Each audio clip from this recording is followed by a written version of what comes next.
Hey guys, it's BlockchainBrad, and today I'm talking about a very exciting project called ConstellationLabs. And before me I have three gentlemen. To my right I have Brendan Playford, the CEO, and he is the blockchain specialist. So Brendan, thank you so much for your time, mate. We really appreciate you being on our channel. Yeah, thank you so much, Brad. Great to meet you. And in the center we have another important person who is key to it, and he is the CEO, and that is Benjamin Jorgensen. Have I pronounced your name right, Ben? Yes, that is correct. How you doing? Nice to meet you, mate. So obviously you're important as the COO, and you're a key entrepreneur, and you're the key angel investor who runs essentially the business framework of the the whole outfit that is the Constellation Labs. So thank you so much. Information keeps flowing. Right, exactly. And then to our left, we also have a very important person in terms of the technological savvy of the team. His name is Wyatt Meldman Flock. Have I got your name right there? Yeah, you do indeed. Nice one. So obviously with every good project you need a really good technologist, and we're going to find out exactly just how important he is. So let's go over some of your background, boys. Obviously, Brendan, you have had a lot of experience. You've had 11 years experience in business management, 5 years in the blockchain, which is crucial to an outfit that is going to be productive and be prosperous in this, particularly right now as we move into what is a very key year. You also have a Masters of Science, you're in physics, and you did that at the University of London, which explains your accent. So you're qualified, mate.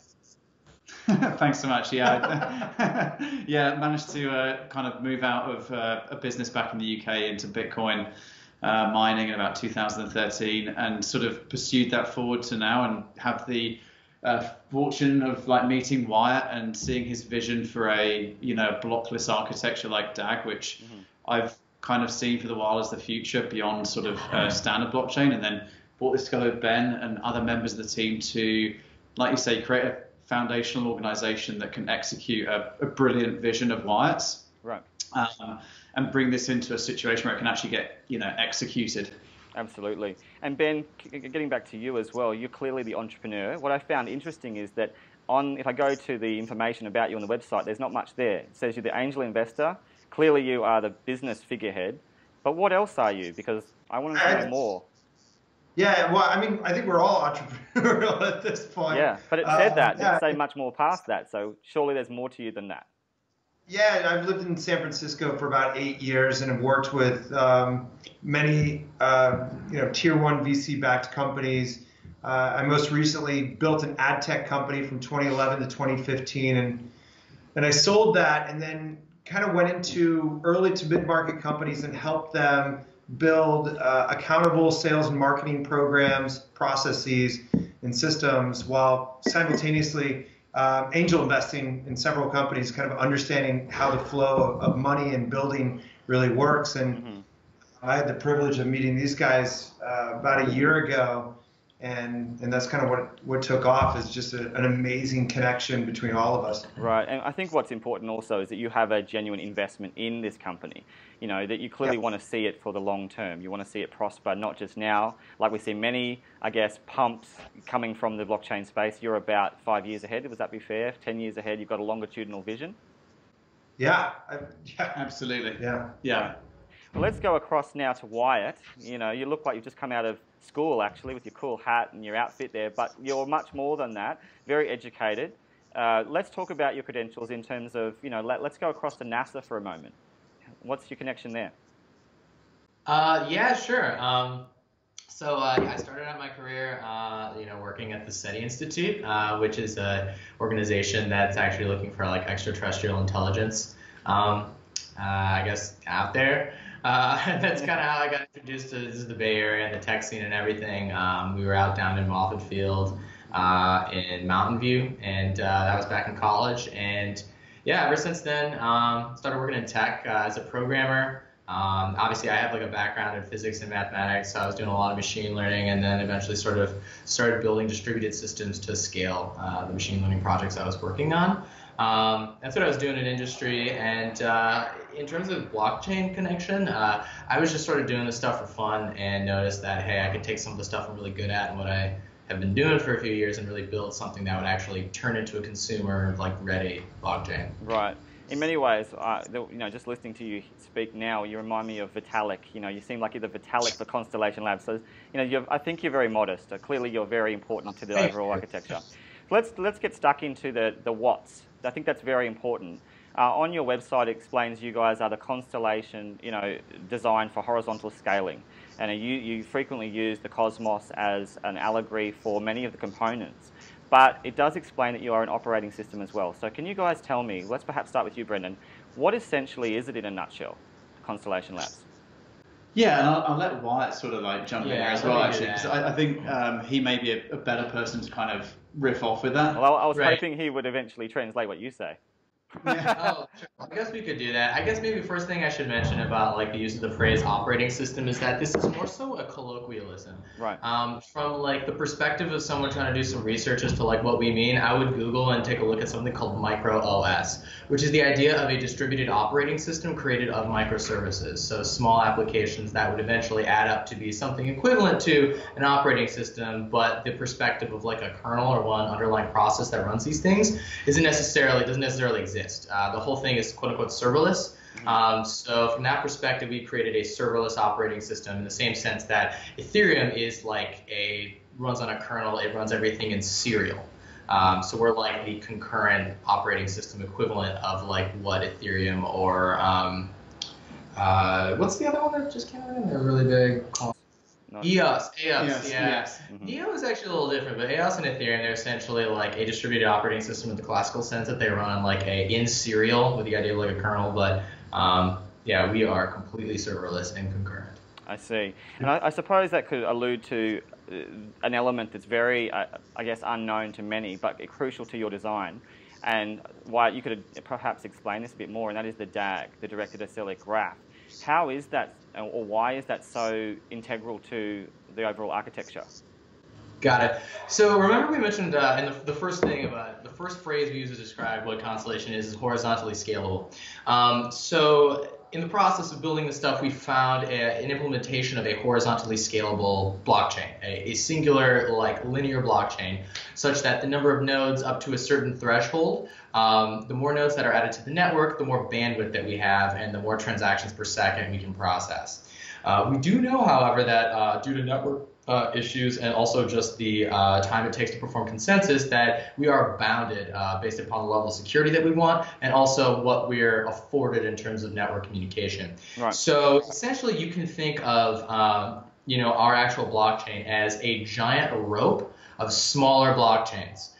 So that the more nodes that actually do join the network within the modulus of, say, for instance, 1,000, that adds about 5,000 transactions per second to the total bandwidth of the network. Right. So in the perspective of like a DAG, we're different than the Tangle in the sense that we actually are made up of like a fibering of linear chains. However, we're more similar to Hashgraph in the sense that every node hosts its own smaller chain, and we enforce, I guess we describe the state of the network in terms of ordering of transactions, similar to how Hashgraph does it as well. I see. And just for a reference point as well, sorry to interrupt, but just in case people aren't aware, when you say Tangle, you're talking about IOTA's protocol.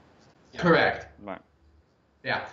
So from that perspective, yeah, we're sort of similar to the architecture that's employed in like Hashgraph and I believe RChain. There's a couple others that are sort of like this. But what's really special about us is that our construction, basically we've recursively defined our total like chain, something I call Hilo chain, as like chains within chains. Yeah, so we can actually use the power of type theory to formally verify what we're getting is what we expect. And the end result is a theoretically infinite level of just bandwidth we can add to the network. So infinite number of tiers we can add, which essentially just translates to the number of transactions per second. Right. I'm going to talk about that. I'm just going to stop you for a second because you're going to need a degree to listen to Wyatt if he continues. But we're going to go into the deep tech later with Wyatt. Let's pull it across a bit more to the basic question of blockchain or not blockchain.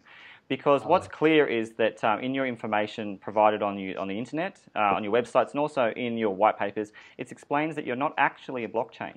So Brendan, I'm going to ask you about this one, because Wyatt could talk forever about all aspects of tech, but why is it that you are not a blockchain, but in fact you're more than that? In terms of the architecture and why they're different to Ethereum, is that what you mean? Yeah, exactly, because we've already talked about generation one. Yeah, when you look at something like Ethereum, which is kind of a linear consensus of ordered transactions, that are either have finality built into the blocks, whereby they're, when consensus is reached, a new block is issued, and that is then submitted to every node on the network to basically store on their chain. So you find in Bitcoin, we're looking at, I'm not sure exactly where it is, but maybe a 15 to 20 megabyte sort of main node. Ethereum's really getting up there as well, the more the network builds. Every node becomes very large. And in the sense of a blockless architecture like we're building, more of a DAG, like Wyatt alluded to, each node hosts their own chain, which makes them very lightweight. So it means that each transaction isn't replicated across every participant in the network, which allows for inherently faster network and avoids the kind of replication and scaling issues you're seeing over the wider chains. And I think the key points for all the audience who are trying to grapple with the scale and the design that you have is that you are a network of micro blockchains and components. You're essentially a protocol as well, but you are not a specific generation 1 or 2 blockchain. You are certainly moving in the direction of the future. We like to describe it as like a mesh net of devices almost. You can imagine that each participant in this network is a device of some sort, and in the simplest sense, imagine that's a mobile phone. And you can see how the horizontal scaling that Wyatt's referring to can really be opened up when you have each node being a device. On this network, which is just simply not possible on a serially kind of architectured blockchain like Bitcoin or Ethereum. I see. And Wyatt, you mentioned the infinite possibilities of this. I found that fascinating because that would suggest that because you are on a specific blockchain, that it's really something you could build out infinitely over time as well. Is that fair to say? Yeah, totally. And our main approach is actually to figure out a way to enforce cross-chain liquidity, like cross-chain atomic swaps, like what Polkadot is doing, so that other chains can interweave and intermix with what we are building. We really think the future is in cross-chain liquidity, not in ERC20 tokens. Right, and on that note, it's interesting because Cosmos has also done that with Tendermint as well. And I found that there was an alignment almost with the name that you guys have with your metaphor and your allegory of it, but there's no connection there, is there? It really isn't. I mean, I didn't discover those cats until after we had already come up with our name. Yeah. That's interesting. So guys, why is it that horizontal scaling is so important? Fundamentally, in parallel, because we see our chain doing it as well. Really quickly, if all of the consumer-based applications you use, like Uber, Google, Facebook, whatever, they use this type of a back-end architecture. It means that the more resources, the more bandwidth we need for the network, basically, the more people who want to use the app, the more servers you need to provide the app to them. There's no bottleneck. So if I want to add 1 billion users, I add 1 billion servers. Right. And just to add, from a business perspective, how these things build up, I think it'd be interesting. Yeah, so if you look at like Netflix or Facebook or Google and how they build their entire platform, I mean, Facebook, for example, you're dealing with an application that's that big. So how do you build an application without taking it down and having to rebuild it all the time? We modularize the entire application, where your news feed to your profile are all modular build out and are connected through microservices. Right. So our entire platform is built around microservices as smart contracts, which kind of leverage itself to the JVM architecture. Right. Which pretty much any developer out there knows some sort of language within the JVM architecture. And so we play in to what current or massive applications are currently talking to, thus allowing developers that already program to not have to learn a new programming language like Solidity. And so what ultimately our platform will be able to do will allow hundreds of thousands of businesses and applications to build and scale their applications much like the major ones out there, without having to have the burden, the infrastructure burden that, say, Facebook or Google does. I see. And with your experience too, Ben, obviously you want to attract business into your block, your blockless design, your architecture.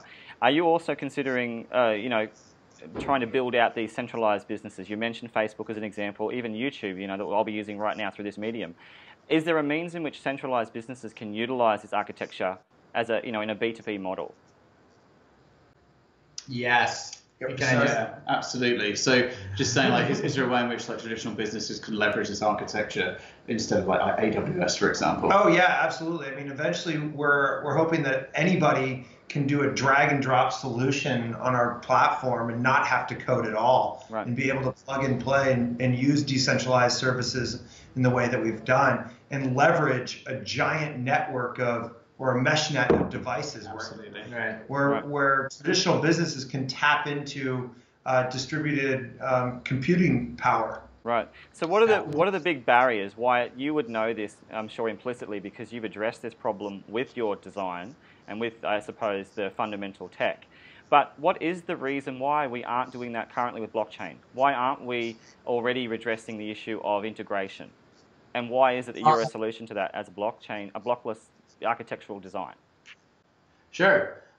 So I guess I could say, number one, the closest thing that ever came, the thing that came close to this was Ethereum, and that came out a really long time ago. So obviously all this stuff we're talking about has happened since then. And number two, most blockchains just fork Bitcoin. Like, no one's really doing that interesting a thing. It's mostly just pump and dump in terms of what's going on right now.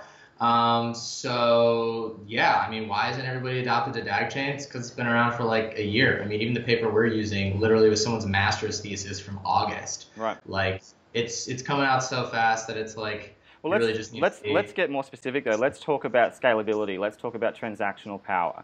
Let's talk about speed. They're pretty important to the reasons why, I would imagine.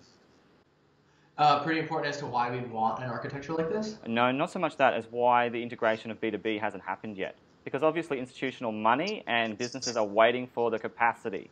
So, you know, obviously it's not, the current climate isn't catering for that. But clearly you are trying to. Yeah, I mean, in terms of like the B2B stuff, we have a different approach as to where we fit in there, more so about the fact that like how do you actually mint or mine coins? We can go into that later, but in terms of the B2C component, yeah, I mean, who not in San Francisco or New York or some super like advanced place, or if you're one of the like 1 small percent of people, who's actually going to use this on their daily life, if not for just the Silk Road or just to like pump and trade? Like, this is not an actual liquid currency we can use. Like, Bitcoin is a store of value, but it's not like cash. That's what we're trying to solve. We want to be like the base liquidity agent of all cryptos that people can use like cash. And I think I want to add to that as well. I think that when you look back at the history of blockchain in itself, all the way back to Bitcoin being released, it was intended as a peer-to-peer cash, digital cash basically. And we saw that kind of move forward into a speculative instrument and then a store of value. Yes. And gradually from that kind of paradigm shift into digital money, it's been a gradual adoption shift that's now got us to an economy where you can build distributed computing that is then tokenized and incentivized. In a way, why hasn't anyone thought about this before? I think it's just been like the general adoption curve or the technology flow from one paradigm to the next, and from generation 1 to generation 2, Bitcoin to Ethereum, and now to as we're now calling it, third generation, which is now DAGs. Right. It's just that natural evolution, and I think it's normal that you see the exhaustion of capability in these systems, and that then leads to innovation, and we're simply in like a new innovation cycle right now, which is really exciting. Exactly, and obviously you guys want to be at the forefront of applications rather than, be in the space of, the process whereby, perhaps the next generation become, paramount to applications and usability. You want to be in the space of purpose and utility. Yeah. Right. And we've, we attempted to build an application ourselves on Ethereum, and it was either it wouldn't work or you had to build a partially centralized solution. So we had a vision for a more graph-like blockchain, which is what Wyatt's come up with. Mm-hmm. And it makes sense to model distributed computing over existing architectures and layer on game theory, crypto economics, and these other kind of new paradigms to that existing architecture. Open up, a global network of devices and computing power that's currently not utilized. Mm-hmm. You can do two things: provide elastic bandwidth and elastic computing for enterprise companies to come in and leverage that. Yep. They can incentivize people to provide that power. And in developing nations or countries where there's little income, people with a device of any sort can earn some kind of income by offering those resources to the network. Right. Which for us, a really important philosophical point as well, is opening up and unlocking that sort of economic potential. Exactly. So, Wyatt, just getting across to the nomenclature of your blockless chain, the extended trust chain is what I've read. Why have you named it that? why essentially is that what we know to be that horizontal scaling solution? Why is it being called the extended trust chain? Right. So I actually did not invent that. That was Kailong Song who wrote that paper. And the reason why he referred to it as that is because it's an extension of the concept of something called the trust chain, which came out of his research group at the University of Delft. I believe, or maybe I'm paraphrasing, I don't know, from what I could glean from the paper. So in the paper, when I refer to that architecture, I'm talking mainly just about his one consensus cluster and its results, sort of on the small level. Right. Now let's get across to some of the specifics in terms of things that are unique to your design. One of them is map reduce. So I'm guessing, Wyatt, that's for you as well. That's clearly important as the approach you're taking to scaling. Yeah, absolutely. So I would also mention that what I'm referring to in this white paper as MapReduce is more so the application of type theory, and in order to basically create efficient distributed applications. So with that in mind, what I mean by MapReduce is that applications themselves can be composed of other applications. And the process of writing an application that's composable can typically be broken down in terms of something we call the big data space as a map and a reduce. You create a bunch of data and then you reduce it back down. It's kind of funny, I should also mention too, that idea of map and reduce is very similar to exactly how a hylomorphism or a recursion scheme of either hylo or metamorphism work. And that's also what we decided to name our paper as. So it's kind of funny and almost, I don't want to say redundant, but basically all blockchains basically do this already. The idea of filling up a mempool and sandwiching it back down into a block.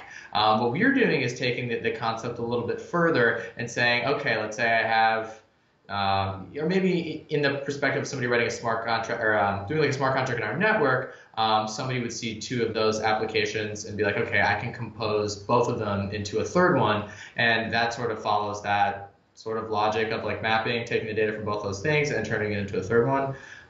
Maybe I'm not doing a great. No, I think it's a really tough question. I think it's quite abstract. I think you're doing a great job to explain it. But essentially, from my understanding, can you just try and, I guess, for the lay public, try and put it in a more of a nutshell, is that you're trying to reduce it down into bite-sized chunks. That aspect of concurrent programming, you're doing reducing the data down. Yes. Is that essentially what's happening? Absolutely. Okay, so obviously it's important. You want to reduce the unstructured data. Let's talk about multi-threads for a moment in terms of implementation of the MapReduce. Why is that in comparison with the single? So one more time. So comparison between what was that? The single-threaded implementation of MapReduce, and we compare that with the multi-threaded aspect. Why is that important? Got it. So this actually goes to how we're sort of different than Ethereum and ourselves. So from our perspective, so actually, if you think about how Ethereum works, in Ethereum, every single node executes every single smart contract operation in serial, which means every node copies every node's work. Right. So essentially, using MapReduce or using category theory or functional programming, something clever to improve, use concurrency to improve the efficiency of your network, they're completely and utterly bottlenecked. There's nothing they can do. They have to wait for every single node to be in sync in order to perform consensus. So quite frankly, what Vitalik was saying too about using MapReduce or something like that on, what was it? Their next one, Plasma. Yeah. I mean, dude, it doesn't work for smart contracts. And if you do, you add a lot of complexities and issues that we can even see in the Silica white paper. We're just trying to do that. I'm glad you mentioned that, because obviously that is a scaling solution that is, my understanding, is off-chain, is that right? Or on-chain, rather. It is on-chain, but they use something called sharding, and we used to use something called dynamic partitioning, which allows for sleepy nodes to join the network. And at no point does a master node actually act as a bot. There's no master node bottleneck. There's no centralization in our network, which proof of stake totally has. Right. And so just back to what I'm saying about concurrency versus multi-threading. So I would also like to mention too that our whole network, all of our nodes are using reactive concurrency. So that's sort of what we mean by gossiping. Nodes basically blast information as quickly as possible, because the more information you blast that you have your name on, the more reward you get in terms of minting. So it's more so Yeah, I'm just going to leave it. I think you've made a really good point. If we can pull it back into the real world, I think it's always key to do that. In terms of Google, let's talk about that. I noticed that in the information that the origins of even MapReduce itself, you could see them born in Google. So can you tell us a bit about that? Yes. Yeah, that's literally it. I mean, they basically need to figure out how can I provide an application to billions of people on the planet, and people came up with the idea of horizontal scalability, and people were like, well, how do I make sure that the horizontal scalability maps through to more complicated applications?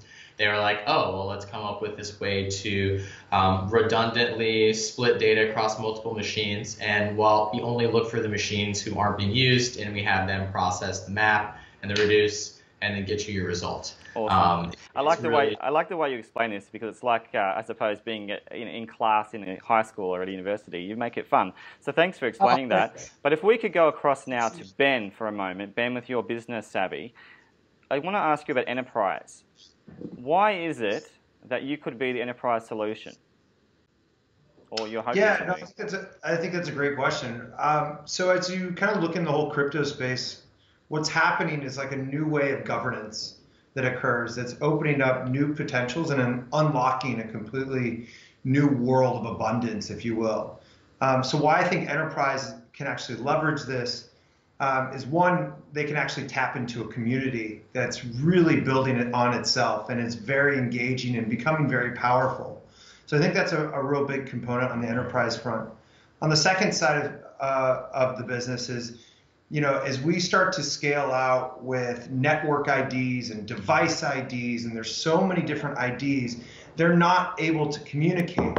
So where our existing infrastructure is with big data and how we're leveraging it across IoT or simply software-to-software communication, we're not equipped for the next 10, 20 years, where we're going to be onboarding roughly 75 billion devices in the next few years. So enterprise will be looking for ways, how do we connect with Facebook seamlessly to pull user information or search behavior, and how do we tie that to when they rented a car through GetAround, and how do all these systems communicate? The existing infrastructure that's out will not allow seamless communication between machines, software, devices. Right. So that next leap is going to be extremely powerful for enterprise as we enter an age where everything uses artificial intelligence. Right. Well, let's talk about two barriers to that right now. One of them is KYC.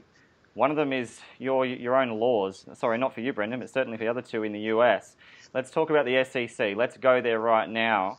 You clearly want to fix these solutions up as quickly as possible so that you can be functional as much as you can globally. So let's talk about SEC and KYC. Great. Brendan, interesting. Okay. Yeah. We've been very careful about all of this. Oh, yeah. So what specifically? Because I want to caveat that. Let's start with trying to make sure that we can identify users. So obviously, guys, when people are trying to use it, even if we go right through to transactions, utilizing, even in a blockless sense, there's still going to be people, there's going to be usership. So how are you going to cater for identifications? How are you going to ensure that people can have identity built into your design so that entities like the SEC can also, verify? So we're talking about verifications. We're talking about, are you going to consult with KYC blockchain entities? What are you doing to, ensure that? So I'm going to break this down to two parts, because this is how I see it. I see that there are two complexities right now in the space, and as a proponent of decentralization and freedom on networks, I feel like anyone globally should have access to a network like we're building. Right. And I don't believe that there will be, in the same sense that you can exchange, I can walk up to you in the street and you pay you cash for a Bitcoin, you can transfer a Bitcoin to a wallet that is a wallet ID. I would like to see that particularly continue. However, we have the financing and funding aspect of this current revolution, where I think there is a major need for compliance, and that includes KYC compliance and securities law compliance. Right. And that comes to sort of more of the funding mechanisms that you use for these tokens. When you see something like a DApp being built and they're doing a token generation event, there has to be a robust process in place for doing KYC AML checks. Right. At the moment, we're not planning on doing a TGE because we feel that there is current uncertainty in the climate with the way in which securities laws are governed.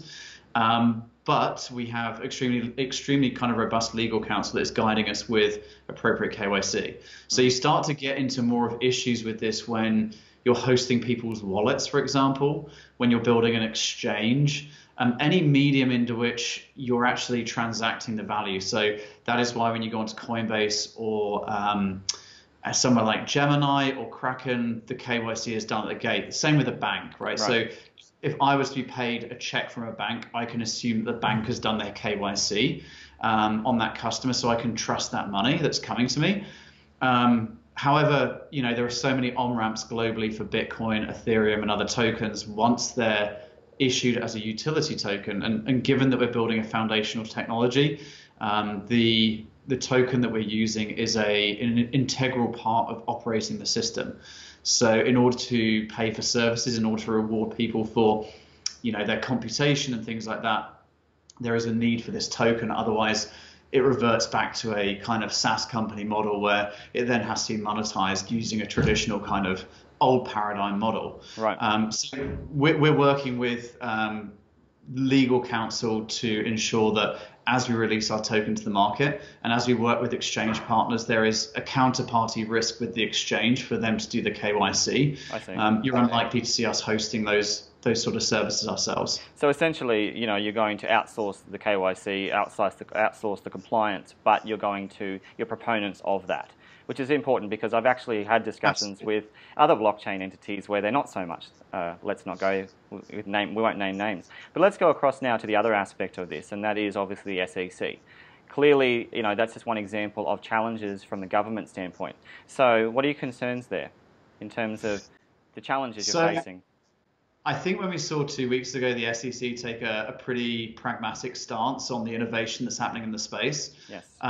Having been in the space since 2013 and seeing China attempt to ban Bitcoin multiple times in a draconian sense, and then sort of follow up with a significant amount of what I would say is just FUD, as we call it in the industry, fear, uncertainty, and doubt surrounding governmental regulation, including now Europe coming up with the German Chancellor and France, proposing certain regulation. I think there's a major opportunity right now for certain jurisdictions to, in the same sense that FINMA in Switzerland has just done, to create crypto-friendly zones whereby these kind of businesses can flourish. And when you're focusing on these problems with the long-term vision, like you want to be working with these people. So our hope is that the SEC continue to be pragmatic and take an enforcing approach on the bad actors in the space, while giving frameworks to people like us and other blockchains that do really want to step into the space and come out with functioning technology that actually benefits a global population, that there is a framework to do that in. Well, Brendan, to be honest, it sounds like you're quite optimistic, and I would tend to agree based on the commissional hearing that happened recently. In fact, what did happen was rather than have the dialogue of ifs, it was more a case of when, and it was more a case of applications. So now the dialogue really is shifting to how do we grapple with entities like you guys, because you're a force, you're coming. So it's a case of how does the business frame fit into these very functional and efficient models. In that respect as well, do you foresee that globally the general consensus will be an adoption of blockchain technology, specifically blockless designs like this? Absolutely. I think that you're going to see a split between foundational technology and dApp developers. Yeah. And that the next wave of technology to hit the market will be these third generation DAGs, of which we will be a contender. Yeah, I'd also like to go as far as to say that I think the real wave and the real movement is going to happen in the third world, in places where nobody really listens or cares about, that don't have a currency, that don't have connection to the same economic plane that you and I and all of us do, being in America, Australia, Europe, whatever.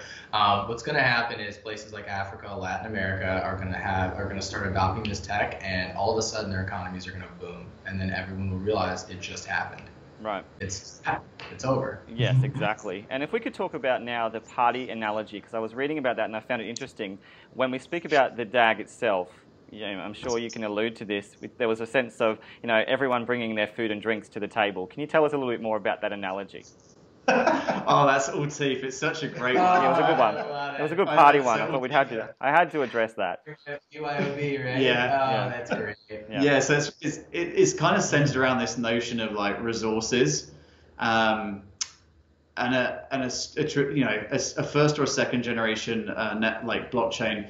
The resources are provided by the network, whether it be proof of work miners, actually in both Ethereum and in Bitcoin at the moment, until it kind of moves to proof of stake. Yes. In a DAG, think of it as a bar. You get a party where there's 1,000 people and there's a certain number of drinks, and once those resources are gone, the drinks, they're gone. Right.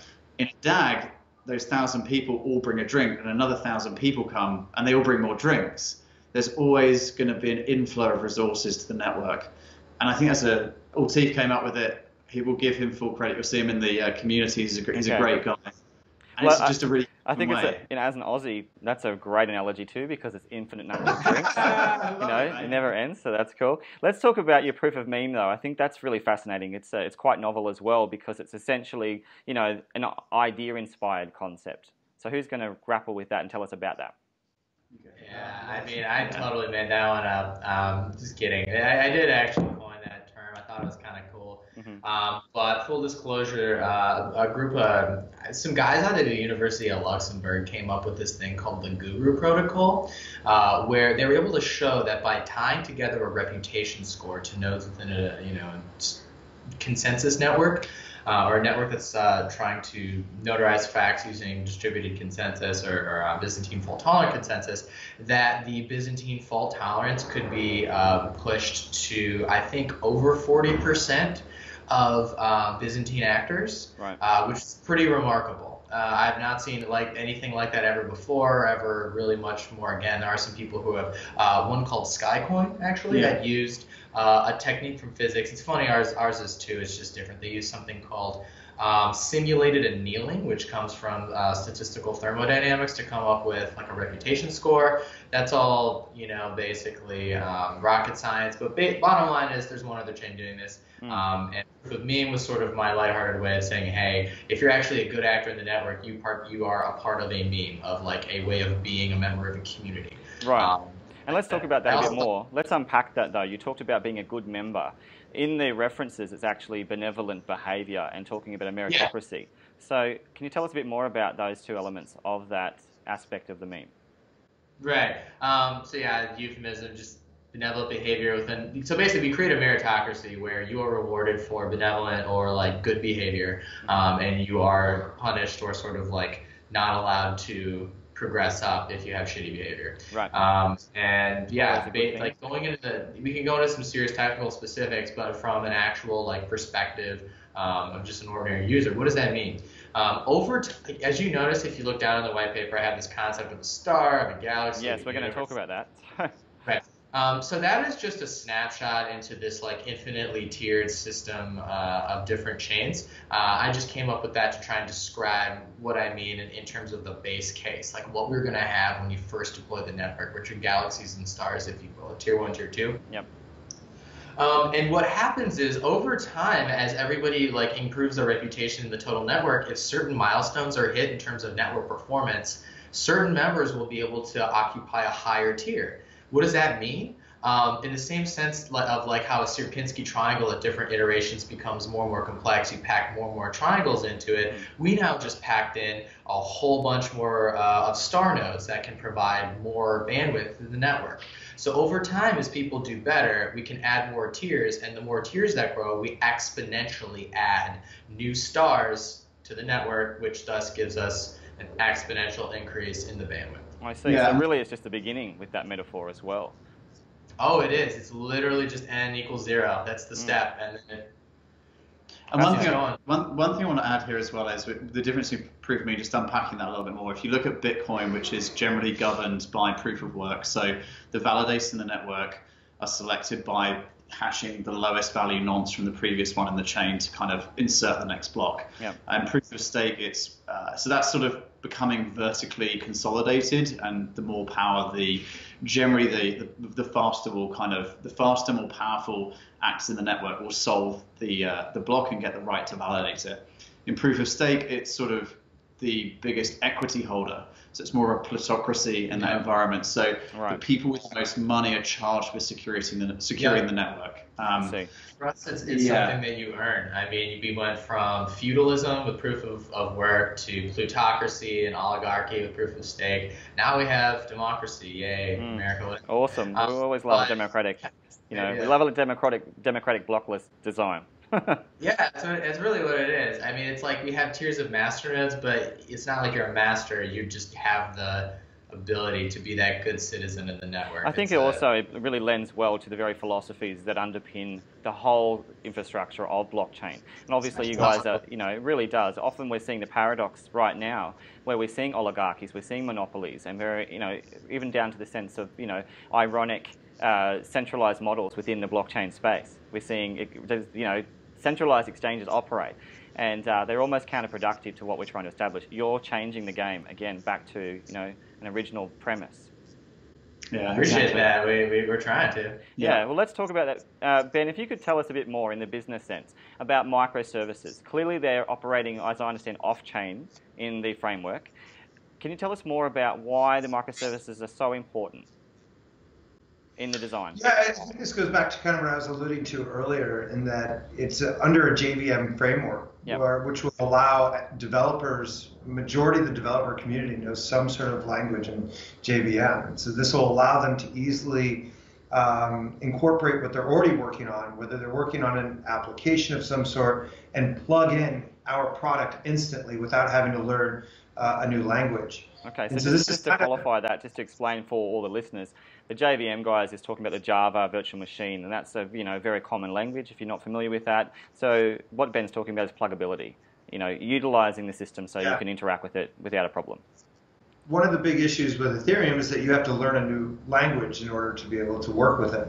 Right. So what we're hoping to do is go, hey, you already have this skill set, which many developers do not want to have to learn a new language, as they spent most of their career kind of perfecting what they know. And so this is kind of taking what they already know and allowing them to plug in what we're doing and scale beyond belief in a very lean capacity. Right. Perfect segue, actually, to the next question. That is high-low chain.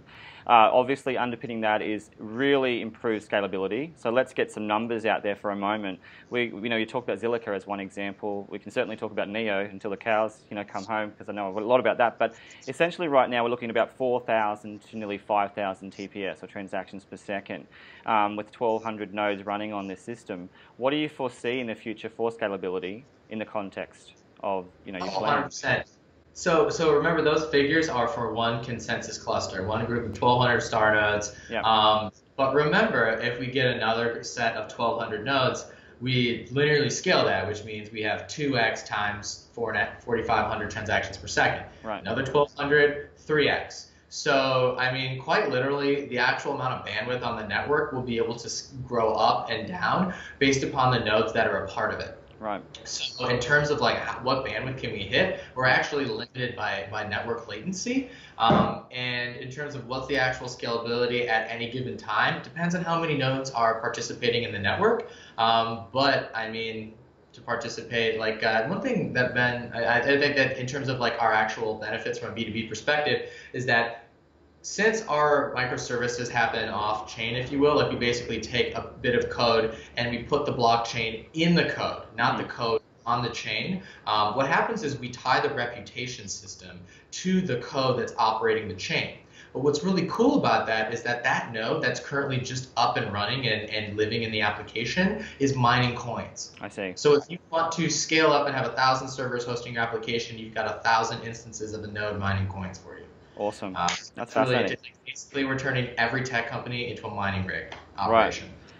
And you make it sound so easy, and yet this is not an easy project. Let's go across now to your team. And Brendan, you could no doubt answer this. It seems that you have 14 core members listed on your website. I would imagine that you have more behind the scenes. Let's talk about the overall skill sets I don't want to go into individuals at the moment, but just what's the general consensus with the skill sets that this team brings, and why are they so important?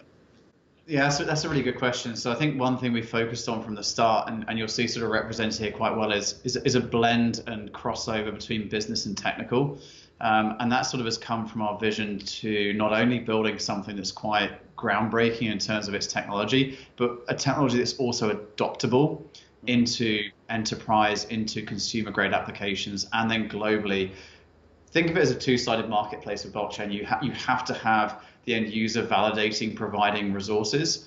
You then have to have enterprises coming in and consuming those and providing some sort of incentive mechanism or incentivization beyond our minting that spurs growth.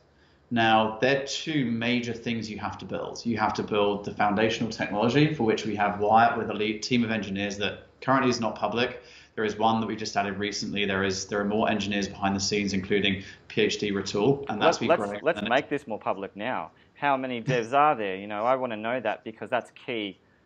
I mean, I wish I could. So, I mean, obviously, like the guys who I'm bringing on for my initial core team are people I've actually worked with for, you know, in the history. So everybody's sort of like slowly transitioning out of their jobs. So in terms of job security, you can't quite advertise the fact that somebody's just like waiting. But you know what's great though, Wyatt, is that clearly there are more devs that we don't know about, because that's the reason why I broached this is because obviously I spend a lot of time in the Chinese blockchain space right now, and I can tell you one of the fundamentals they focus on is the developers. They tend not to, you know, really disclose much of what's going on, but they have huge dev teams.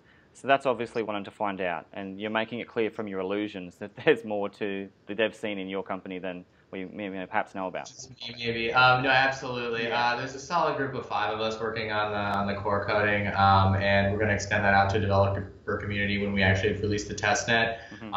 And we've got up to possibly like a couple more academics to help us on the research. So 1, possibly 3 in the next couple of weeks. Right. And honestly, that's our core team. That's what we're going to need, and it's more than enough of what we need. It actually reminds me a bit. It's reminiscent of Nex. They have, what's impressive about you is you've really sought the best quality you can find.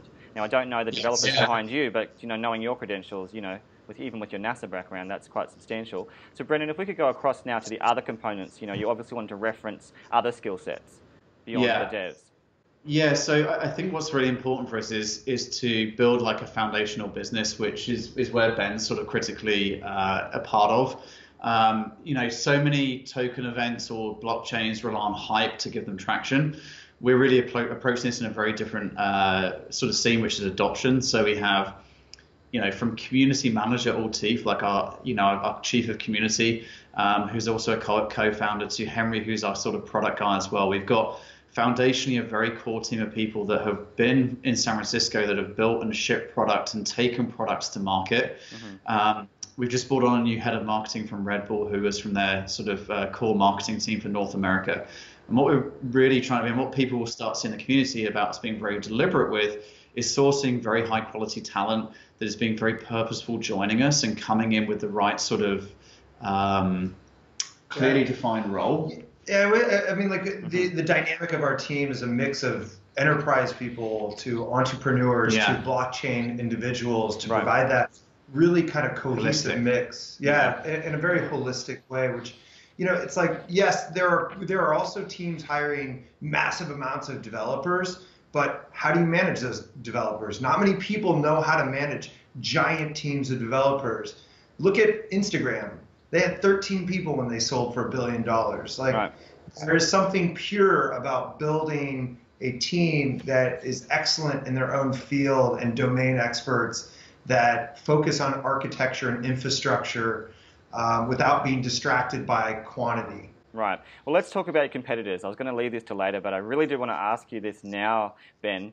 Is in this space we hear of companies like IoT Chain, or ITC as we know it, or IOTA. So how concerned are you? I'm not going to ask why. He's way too chilled out looking, you know, sitting back. He's not worried. But are either of you worried about these competitors and in what they're doing? Even Archain as another example with their blockchain design. I'm not going to say no, because that would be naive. I think I have a unique viewpoint on competitors. Competitors do two things very well. They validate what you're doing because there's somebody else in the space tackling the same problem with a similar approach, which is often good. And it also kind of pushes you to develop faster in a more lean way to kind of beat them. And it's not necessarily a competitor, it's somebody that's spurring on innovation. I think our chain has the potential to be extremely influential in the industry, and is someone that we would like overall, including Zilliqua, to create almost like an alliance, so as we have some sort of standardization across this. IOTA have, they have their own pathway they're on, and I think they're going after a specific sort of problem they're trying to solve. They have first mover advantage, but with first mover advantage comes a disadvantage of you make a lot of mistakes. Right. And also, very loaded statements there. Obviously, there's, been several mistakes with that company, no doubt. So let's just go there for a moment. And in that respect also, Brendan, with regard to the future, I did want to address this as well. We've mentioned some of the competitors directly with the protocols and the blockless design, but there's another lot coming as well. Because obviously you've alluded to the fact that with competition comes innovation, with competition comes challenge. But there are some that are coming we don't know about. We've referenced one, that's Hashgraph. There are two others that I can mention with Totarin and Algorand, and also Dfinity.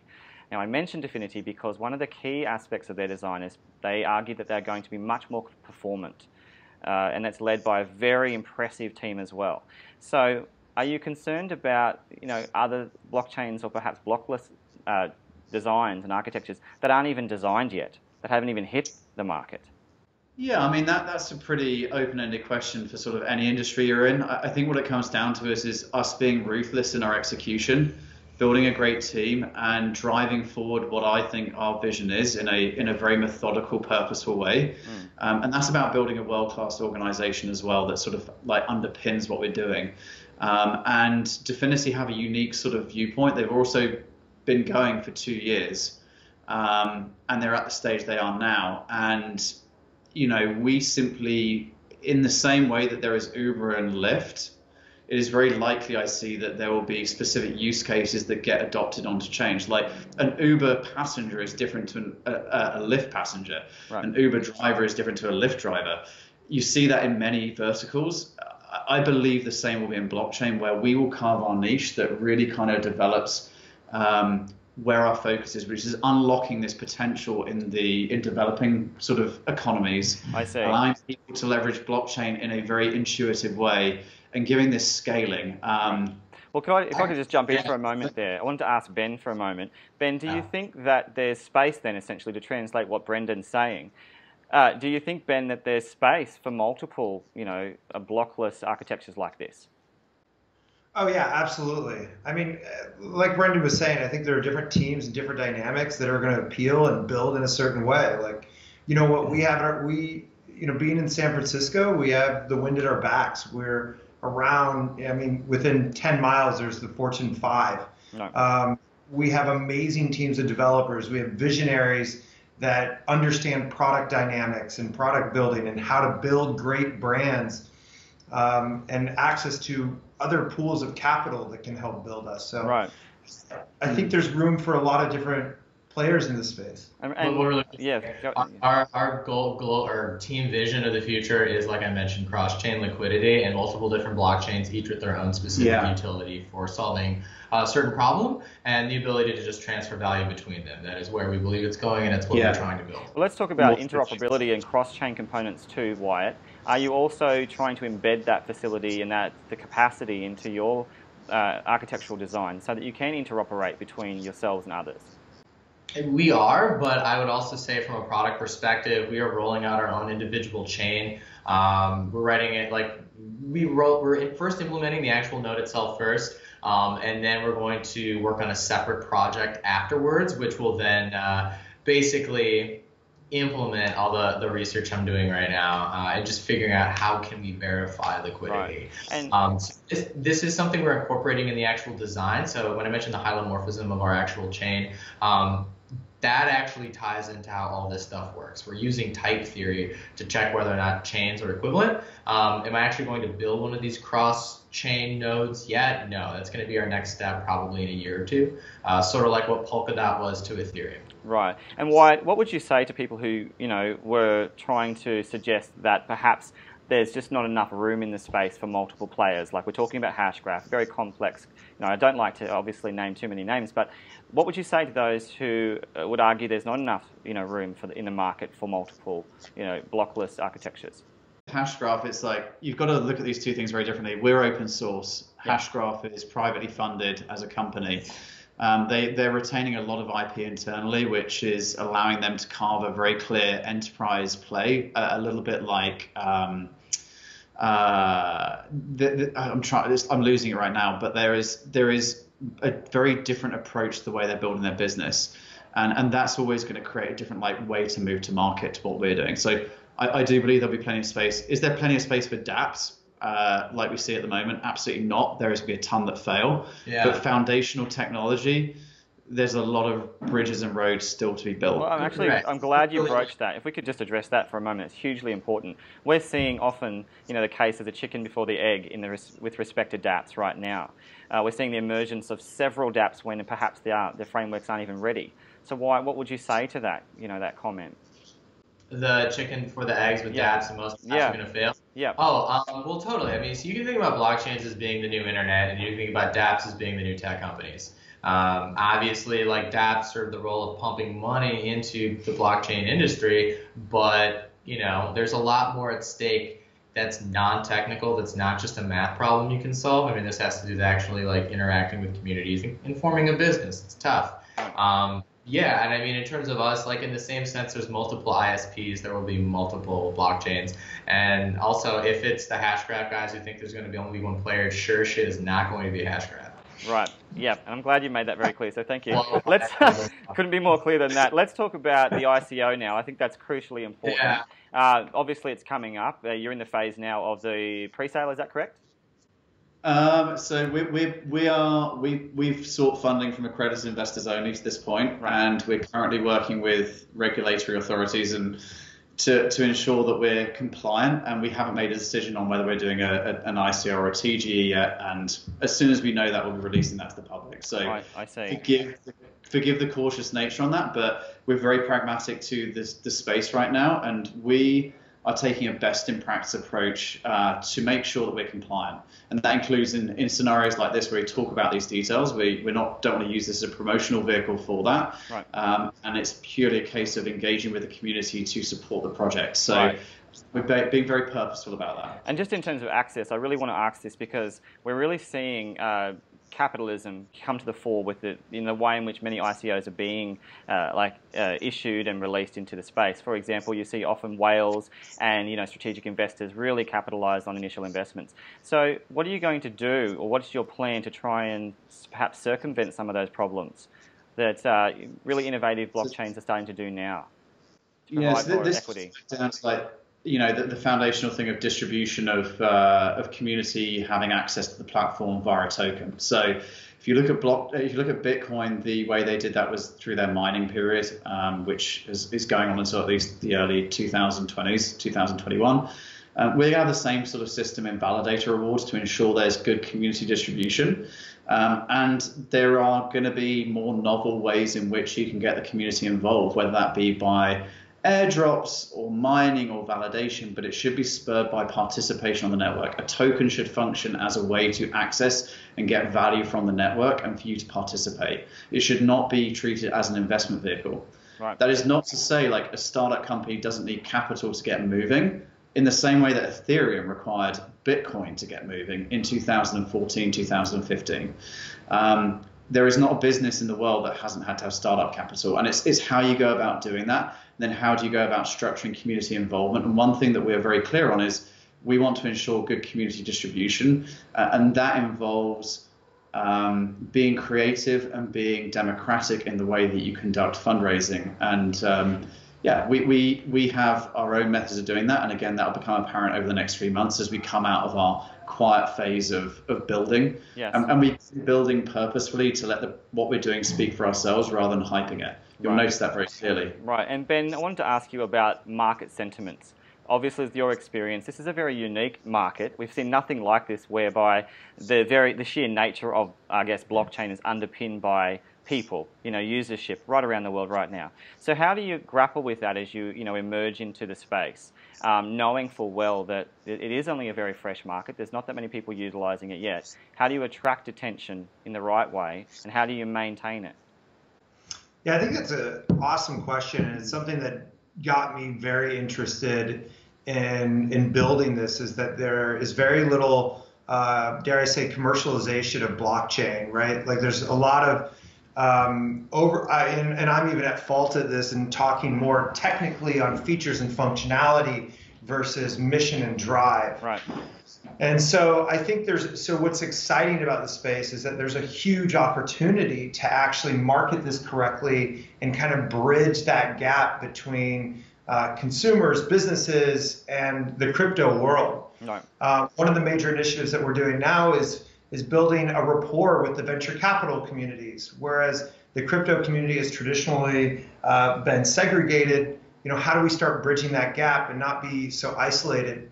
And so you start to see that new level of professionalism that's emerging with companies like ourselves that are focused on not just building a crypto-centric project, but bridging the gap and working with major companies and going, hey, how do we build this new world together? I see. So you're essentially talking about the process to mainstream adoption, which is what we all want to see happen, where blockchain is taken seriously, not just by us who are already in the space, but by people down the street. When you say things like Bitcoin, they say, oh, the old tech, because really we want that to be the legacy of something that is going to be much more relevant in the future, which is essentially what you're doing.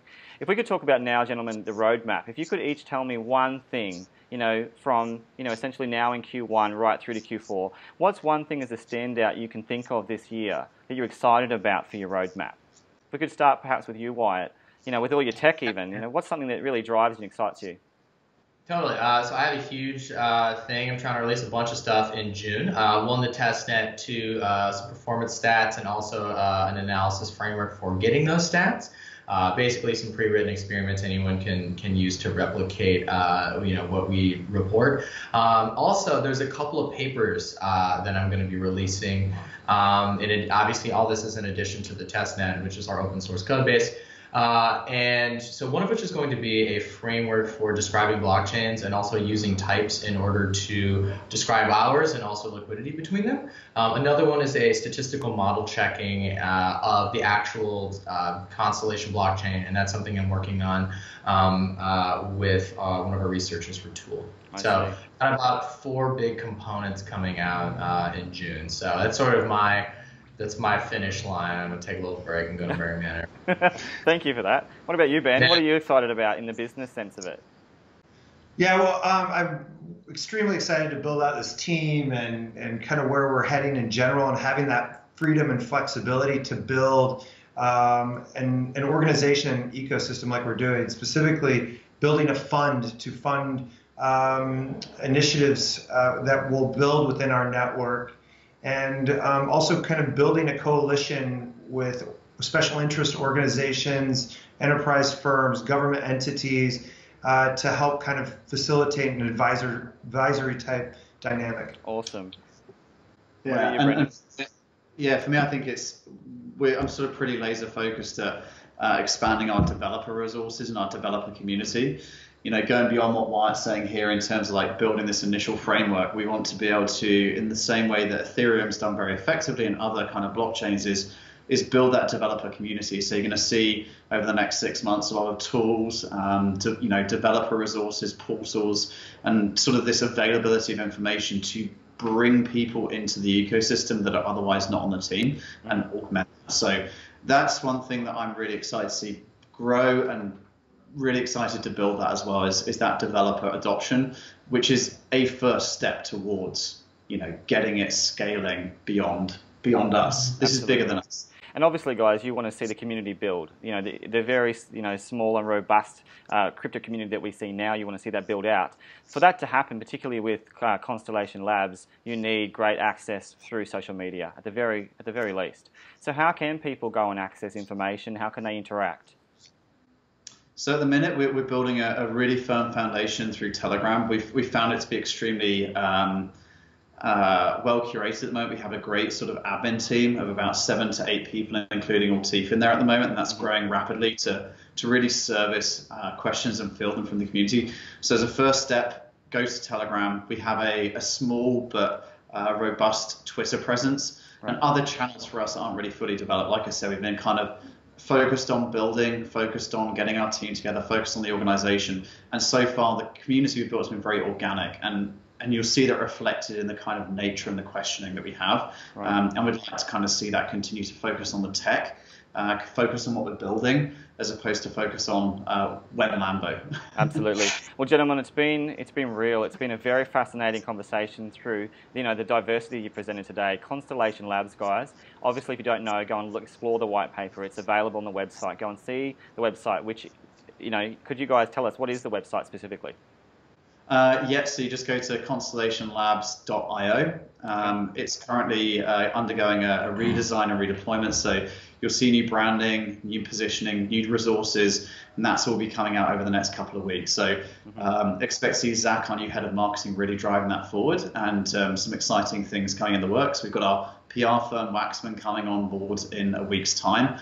So you'll start to see more purposeful growth and more purposeful kind of delivery of information. Right, so it sounds like it's just the beginning really for you guys. No doubt there's partnerships that are already disclosed, and I would imagine there's more to come. So if you haven't read about them, if you don't know about them, you now do, and it's certainly the time to learn more about them. So thank you on behalf of all the people who would love crypto, want to know more about these very high-functioning blockless architectures. Thank you, Wyatt, for your knowledge about all of the complex applications and underpinnings of your architecture. Thank you so much, Ben, for your prowess in the business field, and obviously, Brendan, thank you so much for your just general overall knowledge of everything. You're a bit of you have your fingers in many pies when it comes to obviously representing your project. So thank you. And once again, I'd like to say you are showing that there is something more to blockchain than just its generation 1 and 2 and 3. There's something exciting happening. We see institutions paying attention now, and they're certainly paying attention to you. So thank you again for your time, and hopefully you guys will talk to us in the near future as well. Thanks, Brad. That was great. Appreciate it, man. Thanks, guys.